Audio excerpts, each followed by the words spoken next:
Scott from SmartKits Australia, and today we are going to show you how to cut a post, cut a beam, and also how to check out a post with our one of our on-site A-team tradesmen, and we'll do that in a minute. Hey Tim. Morning, Scott. Now you're going to be cutting a beam, a post, and a checkout for us. A checkout and a post for you, correct. What are you using? Just a 5-inch Makita angle grinder. 5 inches for anyone who's still working in metric is? 125 mil. 125 millimeters. I use stainless steel, wafer thin cutting blades. Wafer thin being about 3 About mil? 1.5 mil, I think they are. 1.5 mil, yeah, they're pretty small. 1.2 millimeter. Yeah, 1.2. So a very thin metal stainless cutting blade. Why do you use those ones? They're a little bit more expensive, but they're a much more durable blade, and they cut neater. They don't vibrate as much as the ferrous metal ones. Nice one, mate. That's awesome. Now, cutting these beams with a grinder, so there's a little bit of confusion out there about it, but as we always recommend with people, you don't want to go spending $1,000 on a cold cut saw. No. Nope. This is a fine tool to use, provided you give the cut a good clean when you're finished. Absolutely. Just use a bastard file. Old school bastard file to clean them up. Look at that. And these are literally under $100 from Bunnings. Was that bastard file belong to your granddad? It actually did. Yeah. So I made a new handle for it out of a bit of PVC. Yeah, right. And if the zombie apocalypse comes, you can put a blade on that, and I reckon you'd be good to go, mate. Excellent. Good to see the old duct tape coming in use, handy wherever you can. It has worked. In prison, we'd call that a shank. Not that I've done any time. Righto, mate. Tell us what you're doing. So we'll do a square cut of a post if you assume that the post needs 100 millimeters cut off the end. Standard tri-square, marking your sides all the way around. Light pencil mark that you can easily see, lining your square up going around. And all 4 points should line up. Awesome. Yep, nice. Stable work area. Looks very stable. It's probably not the best idea. Tim's might move over here a little bit. Tim's just put his hearing protection on as well, I might add, folks. Yep. Earplugs in, eyeglasses on. Earplugs in, eyeglasses on. A bit sweaty actually, clean them off. And eye protection, very, very important. I think every tradesman in the world's had a bit of swarf in their eye at some stage or another. Hey, it's not fun. It's not fun. So square cut. Square cut. So I'll start the grinder up and I'll start on the corner closest to myself, cutting away from myself. Yep. Should never pull towards yourself because the grinders will tend to bite. Yep. Also never stand in front of it because if it kicks back, it'll come that way. And that would be detrimental to any future plans you may have to procreate and breed to continue to grow the Australian population. Or a good femoral artery if you're really unlucky. Oh, femoral artery. That'd be squirty. Always stand to the side of it. Nice, mate. So we'll start here. Cut a line, so you cut your line in, and then you follow your line all the way through. And we can see your line there. All righto, let's go.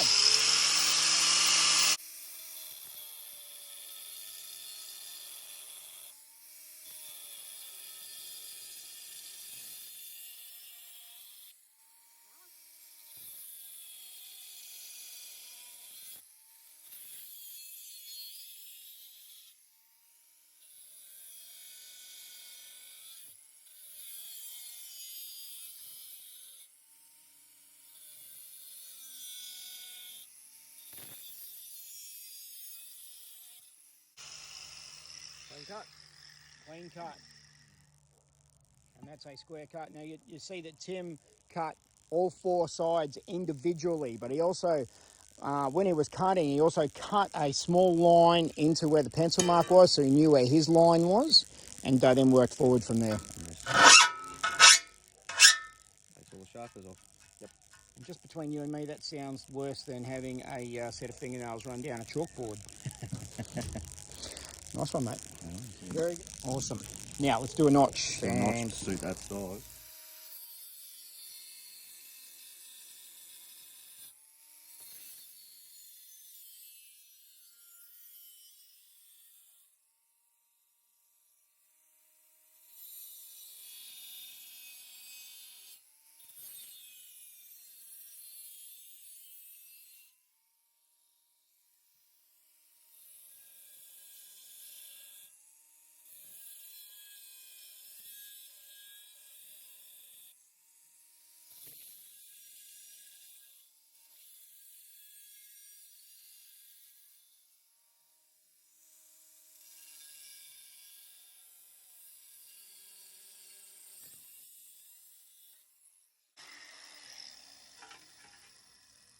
Look at that.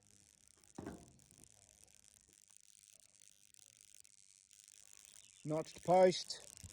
Two bolts through here, some M10s. M10s. Yep, no worries at all. They call the M10s because they're 10 mil wide. Perfect. Nice one, Tim. Thanks very much. No problem. So, Tim, cutting a beam. Cutting a beam. So these are our 100 by 50 millimeter Firmlock steel beams. Now these are only a mil thick, I believe, but because they're 2 C sections, you've got 2 mil of steel and 2 mil of steel at each end of that. Okay. So not an overly difficult thing to cut, and you are using the 125 millimeter Makita angle grinder with a stainless steel cutting blade. So this is a stainless steel, 1.25 millimeter thick, and you've done a number of cuts with that blade and it's barely taken anything off it. Yeah, they last a long time. Yeah, the stainless one. So spend a little bit more money, a little bit more money, cuts. and they get a lot further with them, and they're just cleaner cuts every time. No worries, mate. Show us what you're doing. All right. So, take a 50 mil off the end of the beam, mark it across, leave the plastic on. Leave the plastic on the beam. Tip for young players. If you take the plastic off, you will then have to clean the whole beam with metho to get the swarf off it. Yep, so if you leave the plastic on there, you can cut this product, no problem at all, and then just peel the plastic off when it's finished. All of our steel beams come pre-wrapped or wrapped in plastic coating, and obviously that protects them in transit and protects them while you're doing things like this. Okay. So Tim has marked that beam all the way around, 4 lines on there.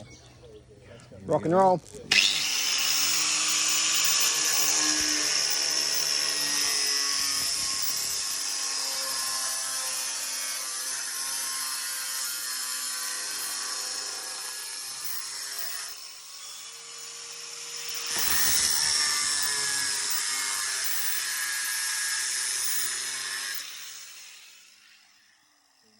Sides before you roll it. Cut the beam, mark the beam, cut the beam, roll the beam over. Roll the beam from the middle. Roll the beam from the middle, and that way you won't twist it.